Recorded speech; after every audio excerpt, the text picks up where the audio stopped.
सतगुरुदेव की जय। बंदी छोड़ कबीर साहिब जी की जय। बंदी छोड़ गरीबदास जी महाराज जी की जय। स्वामी रामदेवानंद जी गुरु महाराज जी की जय हो।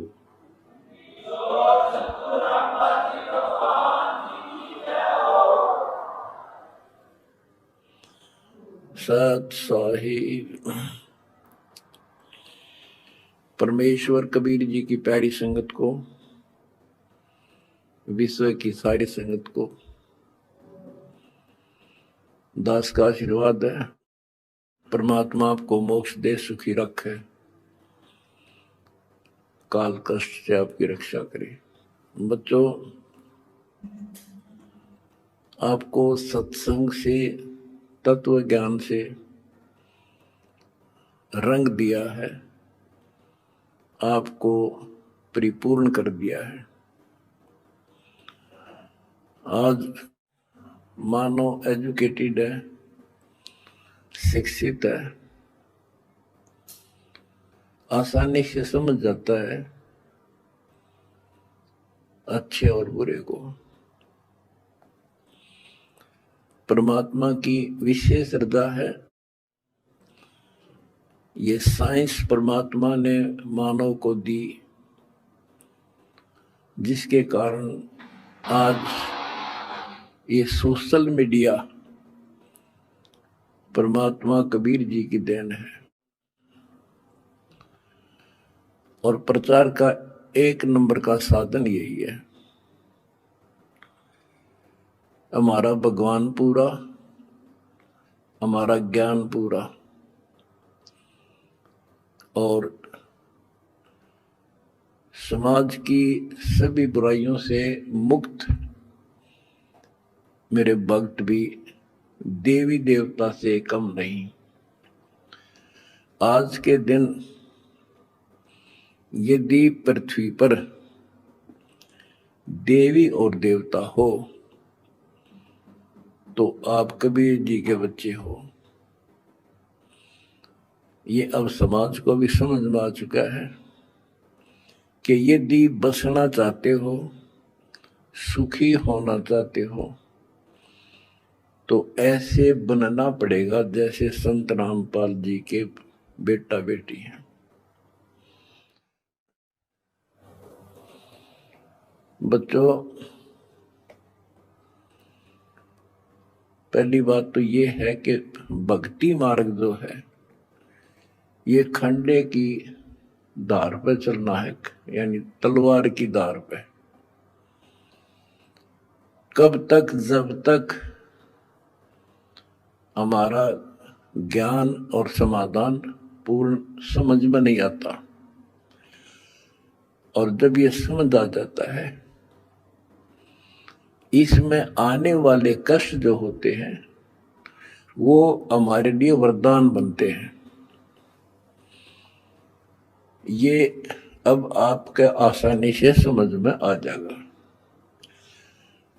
अध्यात्म की सफलता का मूल कारण है कि राज्य रमता राम की,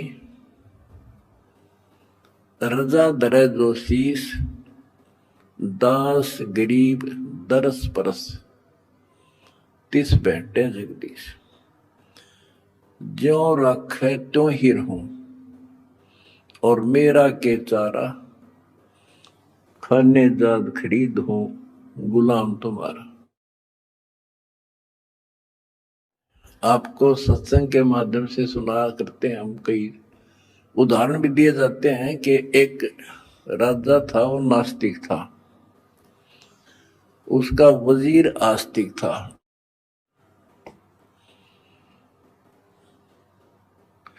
और भगवान पर विश्वास करने वाला था कि जो परमात्मा करता है वो अच्छा करता है, बहुत अच्छा हुआ। एक बार राजा अपनी तलवार को की धार चेक कर रहा था, खड़ा खड़ा। आसपास और भी मंत्री थे, और वो आस्तिक मंत्री भी खड़ा था।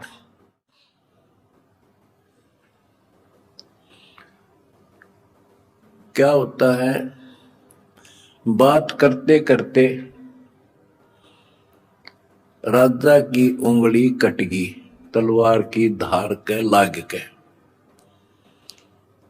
दूसरे मंत्री कहने लगे, हे भगवान बड़ा बुरा हुआ, हे भगवान बहुत बुरा हुआ। वो जो भगवान पर विश्वास करने वाला मंत्री कहता है कि बहुत अच्छा हुआ। वो दूसरे मंत्री, जो वो मंत्री था भगवान के डरने वाला विश्वासी, वो बहुत ही समर्पित था, राजा उसके ऊपर बहुत विश्वास करता था। लेकिन दूसरे जो मंत्री थे वो उसकी निंदा करते रहते थे, जी आदमी ठीक नहीं सर, ये आपको मरवाएगा कभी। वो चाहते थे किसी तरह इसकी महिमा कम हो, तुम्हारे नंबर बने। जब उसने कहा कि उंगली कट गई राजा तो बहुत अच्छा हुआ, जो हुआ अच्छा हुआ, बहुत अच्छा हुआ। तो इस बात से राजा बोला, भाई मेरी तांगड़ी कट गई और तू का अच्छा हुआ, नालायक आदमी। तो दूसरे मंत्रियों का दाव लग गया, जी हम भी तो आपने कहा नहीं करते, ये तो आपका दुश्मन है, आपके बुरे मराजी से, इसको जेल में ठोक दो। वो जेल में डाल दिया मंत्री, भगवान को चाहने वाला, भगवान पर विश्वासी। राजा की वह उंगली पट्टी पट्टी बंधाई, वो कट तो गई कति, लेकिन ठीक होगी, दर्द नहीं रहा। अब 3 उंगली रहेगी राजा के। अब राजाओं को तो यही होता बकवाद बाणी, जब ठीक हो गया बोला फिर चलो शिकार करने चलते हैं जंगल में। वो जो मंत्री था, जो चापलूस था, उसके स्थान पर महामंत्री बना दिया राजा और वो मंत्री, क्योंकि तो उसका चमचा था खास। राजा के 7 घोड़े गेल गेल भाग्या था, जिधर भी राजा जाए वो दोनों मार्ग पे चढ़ गए। मार्ग भूल गए तो जंगल में गहरा चले गए। वहां कोई जंगली लोगों का बलि पर्व था, अपनी देवी को बलि चढ़ाना था, नर बलि, यानी आदमी को काट के उसको समर्पित करना था ताकि देवी खुश हो। वो जंगली लोगों ने दोनों घेर लिए, पकड़ लिए, पुरोहित के पास लाकर खड़े कर दिए। 2 मिल गए। पुरोहित बोला 2 और बढ़िया, दोनों को चढ़ा दो। पहले इनके अंग देखो, अंग भंग ना हो, कोई काना, कोई उंगली हाथ कटा हुआ ना हो। देखा जब चेकिंग हुई तब राजा की उंगली कट रही। पुरोहित को बताया गया कि एक तो ठीक ठाक है, एक की एक उंगली कटी हुई है। वो बोला भाई वो डिफेक्टिव है, ये नहीं चढ़ेगा, इसको छोड़ दो, और इसको ये ठीक है, फिट है। और दूसरा जो चापलूस था मंत्री, उस भगत की रोज निंदा करया करता था, वो फंस गया और वो चढ़ा दिया बलि, राजा छोड़ दिया। अब राजा ने तो उस मंत्री की कोठरी का आगे बाट जाकर पीछा देखा, जिस जेल में रोक रखा था कोठरी में, उसको खुलवाया और उससे कौड़ियों मिलानो, अग भाई उस दिन आप ठीक को थे, अग बहुत अच्छा हुआ, जया मेरी उंगली ना कट्टी होती तो आज मेरी जान जानी थी। भाई मैंने आपको नाजायज तंग किया, माफ कर दे। बोला जी आप राजा, मैं मंत्री, मैं के माफ करूं, आप जो करो और कर लियो, पर एक बात बता, मेरी उंगली कट गई तो मेरे लिए तो अच्छा हुआ, पर आपको 6 महीने की जेल हुई, आपके लिए क्या अच्छा हुआ? मेरे लिए मेरी जान बच गई, क्योंकि मैं आपके साथ होता उस महामंत्री की जगह, आज मैं बलि चढ़ता। ये 6 महीना की जेल में मेरी मौत बच गई। तो बच्चों, परमात्मा जो करता है अच्छा करता है। इस 11 साल की तपस्या में क्या पता कौन सी करड़ाई टड़ी हो, और परमात्मा जो करता है वो अच्छा करता है। हमारे मन में कभी दोष से नहीं आया, ना सोची कि गलत हो सकता है। फिर विश्वास बिना भगवान नहीं मिलता। तो इसी प्रकार हमने परमात्मा के ऊपर समर्पित रहना होगा। क्या होता है, जैसे 9 नकली दुकान है और एक असली होती है। इंसान नकलियों पे घूम घूम के ठग के और सबको एक आंख से देखता है, सारे इसे हैं। तो इसी प्रकार आज संत मार्ग के अंदर संतों की जो कथनी और करनी है उसमें बहुत अंतर है। इस करके समाज ने ज्यादा से ज्यादा गणी नहीं तो 50% समाज रिजेक्ट कर चुका है साधु संतों को। अपने हिसाब से चाहे कोई पत्थर पूज रहा है, चाहे कोई तीर्थ जा रहा है, वो कर रहा है। इसका कारण क्या है कि हमें परमात्मा का ज्ञान नहीं हुआ और परमात्मा से मिलने वाला लाभ हमें प्राप्त नहीं हुआ, जो भी हमने साधनाएं की। परमात्मा को पाने के लिए राज त्याग दिए, घर छोड़ दिए, कठिन तपस्याएं की, लेकिन जो परमात्मा से अपेक्षित होता है वो मिल नहीं पाया। आखिर में इंसान नास्तिक हो गया, चोरी करके उस पूर्ति को पूरा करने लगा। रिश्वत लेकर मैं सोचा सेठ बनूं, कभी नहीं बन सकता, सपने में भी ना सोचना। ये कथाएं आपको बहुत सुना रखी हैं दास ने। और जब से दास इस मार्ग पर निकला, मेरे घर में क्या है कि कमी नहीं थी। यू है मेरा, यही हमारे खेत थे, यू है मेरा गांव है, सारा गांव गवाह है। हम सेठ नहीं थे तो घर में बढ़िया इज्जत से रोटी मेरे माता पिता भी खा रहे थे और दास को भी नौकरी बहुत अच्छी मिल गई थी। लेकिन जब पता चला कि ये ज्ञान की पूरे विश्व को जरूरत है, संत गरीबदास जी की वाणी है, अगम निगम को खोज ले और बुद्धि विवेक विचार, उदय अस्त का राज मिला तो बिन नाम बेगार। बताओ, यह छोटी बात नहीं है। भक्ति ना करने वाला तो सारी पृथ्वी का राजा बन जा, उसका भविष्य जीरो होता, जीरो।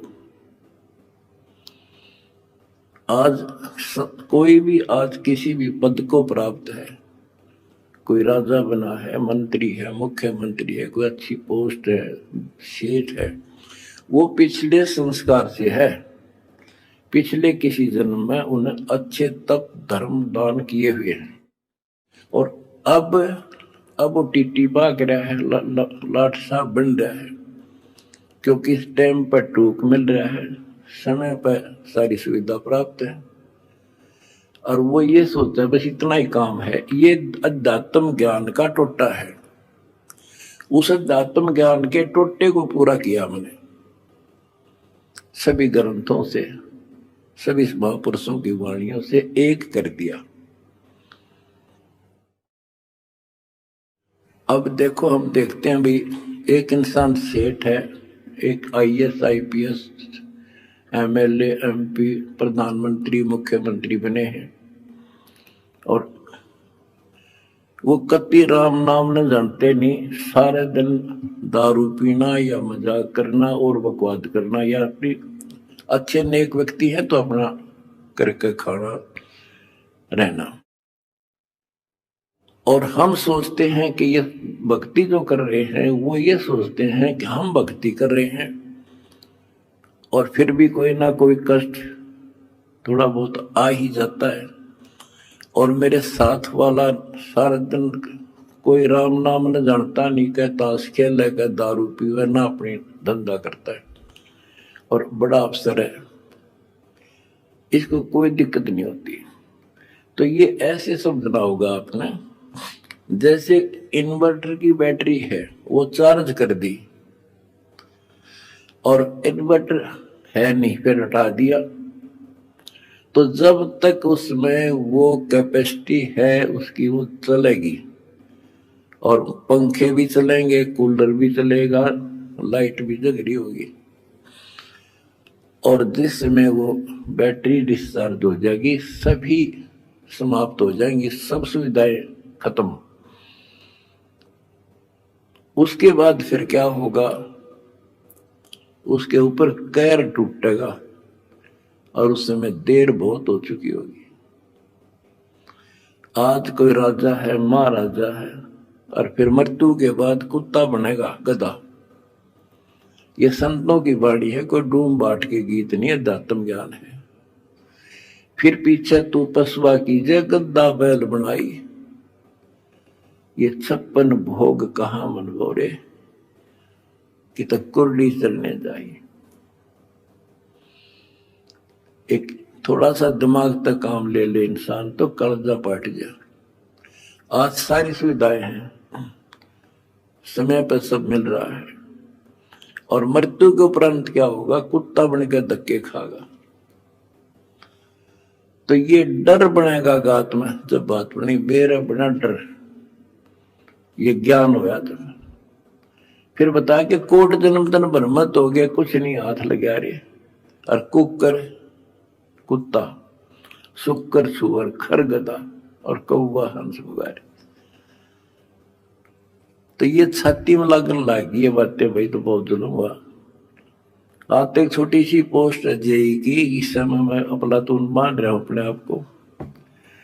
और अध्यात्म ज्ञान बताता है कि राजा भी रहे, देवता भी रहे, और मोक्ष नहीं हुआ। मोक्ष कैसे होगा, गीता अध्याय 4 श्लोक 34 में कहा कि अर्जुन, तो तत्व ज्ञान को जो भगवान स्वयं अपने मुख से बोलता है, गीता अध्याय 4 श्लोक 32 में होता है, तत्वदर्शी संतों से पूछ,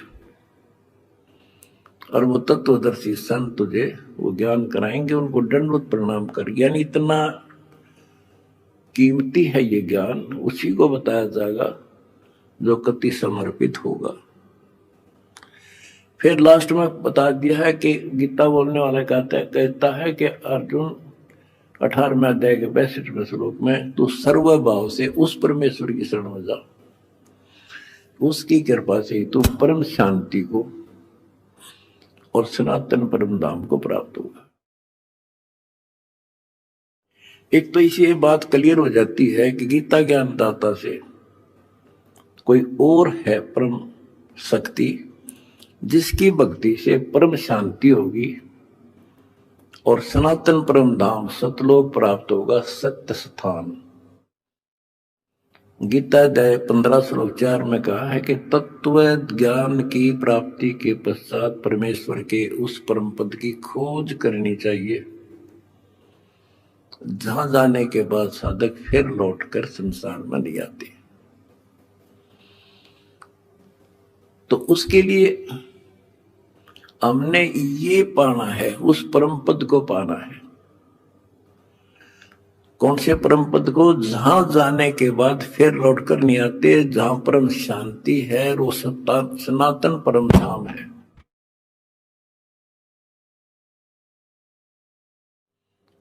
तो वो कैसे प्राप्त होगा? वो तो तत्वदर्शी संत बताओगा। वो गीता के अंदर वो ज्ञान पूरा नहीं है। अगर गीता जी में ज्ञान पूरा होता तो लिख देते वो एक चैप्टर और, कि उस चैप्टर में पढ़ ले जो मैं उस परम अक्षर ब्रह्म की प्राप्ति का जो ज्ञान है। तो इसलिए वो तत्वदर्शी संत आज ये दास है। और मेरा निवेदन है सारी पृथ्वी के मानव से, दास ने एक पुस्तक लिखी है, 2-3 पुस्तकें हमारी मेन। एक तो ज्ञान गंगा है। इस ज्ञान गंगा को जो पढ़ लेगा जी लाके, उसकी 101 पीढ़ी पार हो जाएगी। 101 पीढ़ी।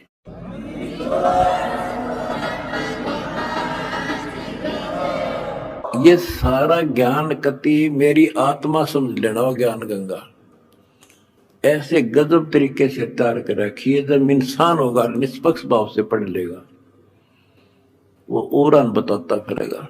इन देखते तो है नहीं, हाहाकार मचाते हैं, इसमें ये लिख दिया वो लिख दिया। एक भी उस पुस्तक में बगैर शास्त्र प्रमाण पर शब्द नहीं बोला। अगर उसमें जो लिखा हुआ गीता से, वेद से, पुराण से, कुरान से, बाइबल से, अगर उसमें गलत है तो फिर वो आपकी पुरानी पुस्तकें खराब हैं। लेकिन पुस्तक गलत नहीं, हमारी बुद्धि खराब है, हम समझ नहीं पाए। दूसरी पुस्तक है जीने की राह। उस जीने की राह पुस्तक पढ़ के करोड़ों भक्त सुधर गए, बच्चे छोटे छोटे भी। वह ऐसी गजब समाज सुधार की पुस्तक है।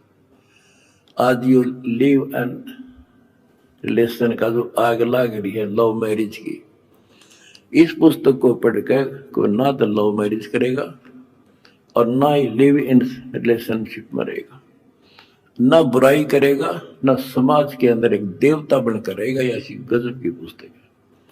और हम फ्री में देते हैं, कोई लालच नहीं। कोई मैंने सोचे भाई रामपाल अपने कोई लालच कर रहा होगा, ये समाज ने पता चल गया मैं लालची हूं कि ना हूं। मैं केवल परमार्थी हूं और परमार्थ की ट्रेनिंग मैंने अपने बच्चों को दे रखी है। और ये कुर्बान है, इनको को दुखी दिखाई देगा, ये आप रोटी नहीं खाओगे उसको खिलाओगे। आज इनको ऐसा ज्ञान ऐसा निर्बल कर दिया। और हमने भी ठान ली है, पहले तो भारत को विश्व सोने की चिड़िया बनावांगे। वो बनेगी कैसे?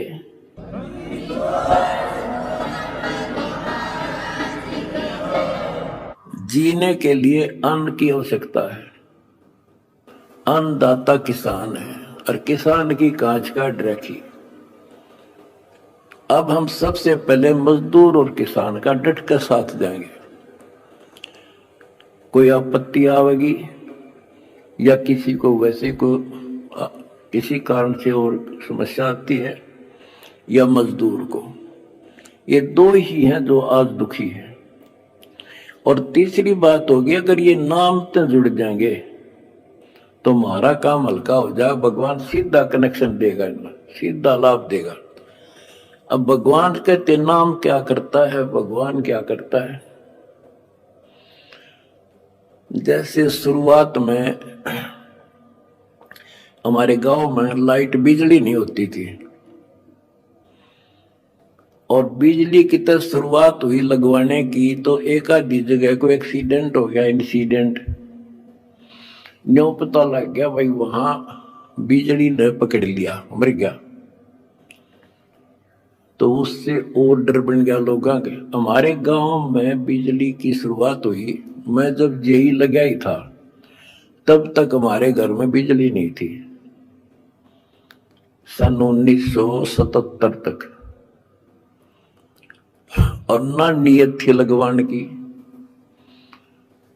तो मैंने आके अपने एक दोस्त था मेरा यहाँ, वो बिजली का काम करता था, कुछ लोगों ने लगवा ली थी गांव में भी। मैंने उसको कहा भाई तो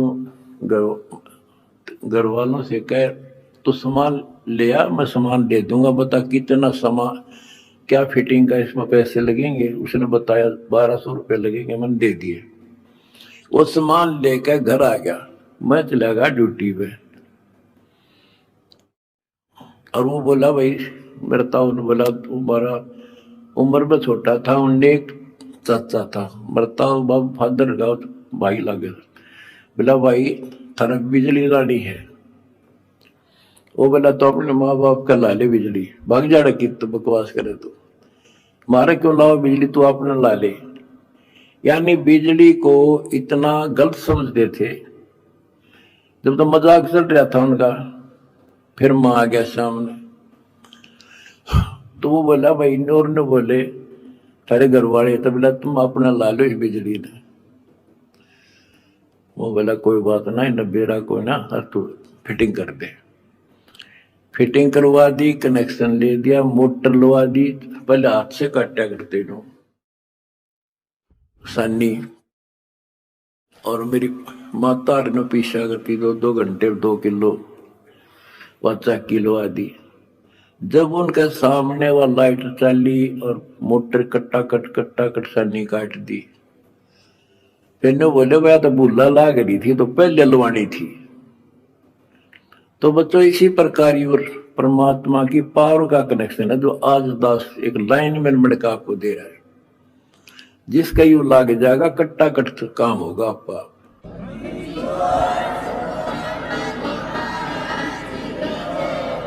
ये करोड़ों भक्तों ने कनेक्शन ले रखे हैं, सारे के ठाठ कर रखे हैं, सबके चेहरा पर रौनक, कोई टेंशन नहीं आ सकती। पर भगवान की भक्ति खा कर जैसी समस्या आती रही और धन का टोटा हो गया। तुमने इतना दान कर दिया कि आज देख कितने लाखों दुखियों का दुख दूर हो रहा है तुम्हारे दान से। और वो जब भगवान का जुड़ गया तो सीधा कनेक्शन उनसे भी हो जा। भगवान को रिश्तेदार थोड़ा किसी का हो, तो सबको देगा, सबके साथ एक जैसा व्यवहार है।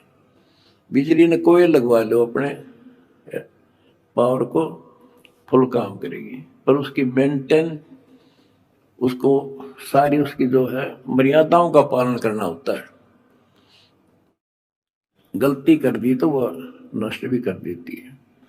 तो सावधानी बरतें, मर्यादा का पालन करें, आज देखो फिर किसे ठाठ हो जाएंगे और मोक्ष मिलेगा।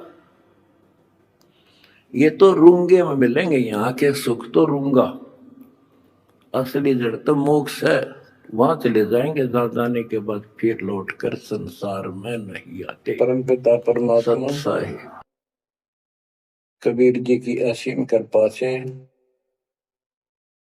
आज आपको कबीर परमेश्वर की, परमपिता परमात्मा सक्षम भगवान समर्थ परमात्मा की शरण प्राप्त हुई है।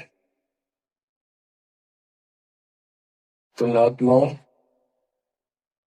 कितना संसार भरा पड़ा है, 7.5 अरब आबादी है, पॉपुलेशन है पूरे विश्व की। इनमें से आप परमात्मा की शरण में आए हो, आपकी किस्मत इतनी अच्छी है जिसकी कोई तुलना किसी के साथ नहीं की जा सकती। 3 लोक का राज जय जीव को कोई दे, लाख बधाई क्या करे जो नहीं नाम तेने। बच्चों, 3 लोक का राज, 3 लोक के राजा है ब्रह्मा विष्णु महेश। 3 लोक का राज है ब्रह्मा विष्णु महेश, ऊंचा धाम कबीर का, सतलोक परदेश। यदि सच्ची भक्ति नहीं करते, भक्ति तो देखो सभी कर रहे हैं, ऋषियों ने कोई कसर नहीं छोड़ी, परमात्मा पाने के लिए समर्पित हो गए, कति शरीर गाड़ दिए, लेकिन घन से जंडी नहीं कटे। जंडी काटने के लिए तो तीखी कुहाड़ी चाहिए या आरी हो। इसलिए साधन बिना जो उल्टा काम करते हैं वो कितने दिन लगे रही हो, उसमें कोई सफलता नहीं मिला। सत्य साधना के बिना अन्य कितने प्रयत्न कर लो, भगवान प्राप्ति नहीं हो सकती। यही कारण रहा, इन ऋषि लोगों ने साधनाएं खूब करी, लेकिन काल ने इनको अधूरा ज्ञान दे रखा, इनकम्प्लीट और भ्रमित ज्ञान है। जैसे चारों वेदों में एक ही मंत्र है जो ब्रह्म साधन का है, बाकी और किसी की भक्ति का जिक्र भी नहीं है, ना कोई और मंत्र है। यजुर्वेद अध्याय नंबर 40 श्लोक 15 में ओम कर्तु समर कल्वे समर कर्तुम समर, उसमें लिखा है ओम नाम का जाप काम करते करते विशेष कसक के साथ और अपने जीवन का मूल काम समझकर करो। और ओम नाम से क्या प्राप्ति होगी? श्रीमद देवी भागवत पुराण, देवी दुर्गा जी हिमालय राजा को स्पष्ट कर देती है, क्योंकि हिमालय राजा देवी का पुजारी था और वो मोक्ष की डिमांड कर रहा था, क्योंकि धन राजा के पास बहुत होता है, सब सुविधाएं होती हैं, पर वो आखिर में वो भी अच्छी नहीं लगती, मोक्ष मांगता है। तब दुर्गा जी कहती हैं कि राजन तू और सब बातें छोड़ दे, सब पूजा त्याग दे, ओम नाम का जाप कर। ओम नाम के जाप से तू ब्रह्म को प्राप्त होगा, जो दिव्य आकाश रूपी ब्रह्म लोक में रहता है, तेरा कल्याण हो। अब बताओ, ओम नाम के जाप से ब्रह्म लोक प्राप्ति होती है। गीता अध्याय 8 श्लोक 13 में स्पष्ट किया है कि गीता बोलने वाला ब्रह्म है, काल है। ओम इति एक अक्षरम ब्रह्म विहारण माम अनुस्मरण ये पर्याति तजंदेहम स याति परमाम गति। मुझ ब्रह्म का केवल ओम एक अक्षर है, इसका अंतिम सांस तक वो श्रवण करता हुआ शरीर छोड़कर जाता है, वो मेरे वाली परम गति, ओम से होने वाली परम गति को प्राप्त होता है। जिस समय ब्रह्मा जी और विष्णु जी का आपस में युद्ध हो जाता है, ये काल शिव रूप में प्रकट होता है, इन दोनों को समझाता है कि तुम भगवान नहीं हो, कहा अपने आप को ईश मान बैठे, और सुन लो तुम्हारे तप के प्रतिफल में मैंने तुम्हें एक एक जोग दी है, ब्रह्मा को उत्पत्ति, तेरे को सती थी पालन, इसी प्रकार शंकर को संहार, और मेरा 5 अवयव से तैयार होकर के ये एक ओम अक्षर बना है, ये मेरा मंत्र, इसका जाप को तुम्हारा कल्याण हो। एक तो ऐसे तो होगा कि वो ब्रह्म था जो ब्रह्मा विष्णु महेश को मिला था शिव जी के रूप में। तो बच्चों, ये है तत्व ज्ञान निष्कर्ष सारे धातुओं का। और प्रसंग चल रहा है कि ऋषियों ने साधनाएं बहुत की, शरीर गाल दिए, दिन रात एक कर दिया,